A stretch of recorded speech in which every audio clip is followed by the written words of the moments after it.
It's been 2 years since Operation Maliza Uhalifu began to quell the chaos and deaths associated with violent cattle rustling along the Kerio Valley. The operation, led by the Kenya Defence Forces alongside officers from the National Police Service, is said to have restored calm along Suguta Valley, an infamous battleground where security officials often clashed with gun-trotting bandits. And as NTV's Bridget Sangana now reports, the use of soft power is believed to have won over the communities living in the 6 North Rift counties of Baringo, Turkana, Samburu, Elgeyo Marakwet, West Pokot and Laikipia, where more than 170 illegal firearms have been recovered since the operation began.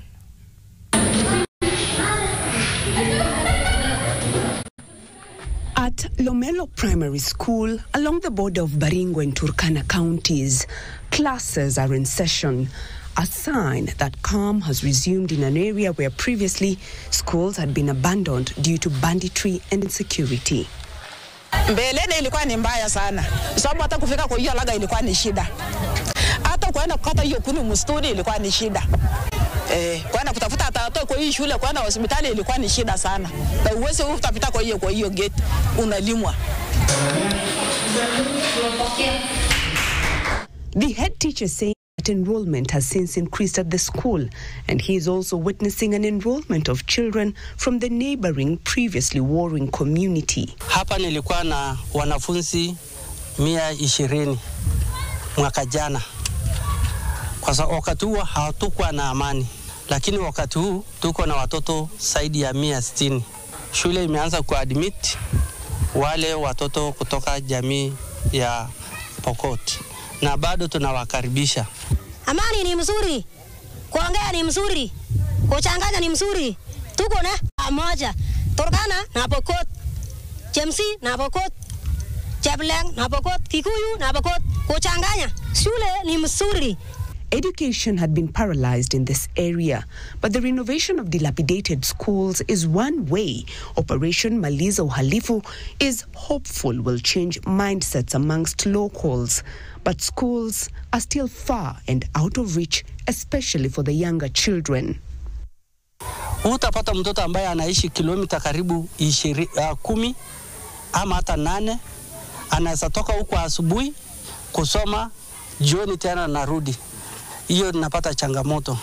Ningeomba tu serikali yetu tukufu itujenge hii shule iwe shule moja kubwa. We have been using more of a soft approach than using kinetics or using force. So we haven't been using force. We are working in a multi-agency setup where all stakeholders have been working towards focused in bringing peace in this area.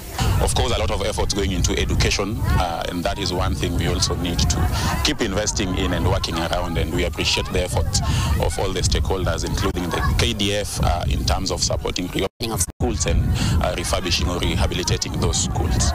For the security teams, winning the community over to their side has meant they provide water, food and healthcare to the communities under the dusk to dawn curfew, a tactic that has so far yielded results compared with previous operations. Hata kama sasa kama serikali atakuja kutuchimbia maji bila amani, hakuna sio kitu mzuri.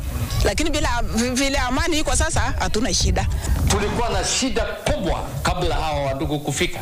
Lakini wakati walipofika wakatuleta pamoja, tukakuwa na vikao mbalimbali, tukatembea pamoja, tukaongelesha watu. Ndiposa hata saa hii tunapoketi hivi, ile mambo ya wazam, ile mambo ya mauchungu, ile mambo ya kuwa bitterness na jirani yako nini imeenda chini. Like the previous problems we have been having, people were kidnapped, they were killed, innocent, even students, even the government officers, just because they are from Tiati. So right now it is targeted, and this is what we have agreed to support the government on that initiative. And we have told our people, you have to be elaborate and say, who are these criminals? The government goes for those ones, and no, there is no way you can hide anybody. By December 2024, the Ministry of Interior reported that incidences of cattle rustling had declined by more than 2/3. More than 10,000 livestock had been recovered. 172 illegal firearms had been surrendered, with 250 suspects, among them politicians, arrested and charged over the cattle rustling and gun violence in the operation zones. Nobody is supposed to roam around with illegal arms. For that, we have been done successfully recovery of arms and munitions. Also, in addition to that, in terms of recovery of stolen livestock, we have emphasized on 100% recovery of any stolen livestock, of which we have done successfully.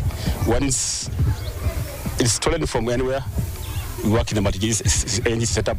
Intercommunal grazing committees have also been established to ensure that any conflict over water and pasture is resolved as climate change continues to affect rainfall patterns in the region that predominantly relies on livestock for sustenance. We have these challenges. We'll still somehow have struggle over natural resources, which is one of the key things that fuels the conflict here. There is also the need for infrastructure development to link the region to other parts of the country. Especially the highway from Ginyang to Lokichar. This is a very good highway that connects Turkana and Baringo County, and it is very easy for you to reach other cities. So we need that road to be addressed, and that is where issues of Suguta will end. Plan, as far as I know, is to really address the issues around underdevelopment or lack of development, including education, infrastructure, among others. In the meantime, relative calm rules over the majestic Suguta Valley, with residents hopeful that this time round, peace will reign supreme. Bridget Ngana, NTV.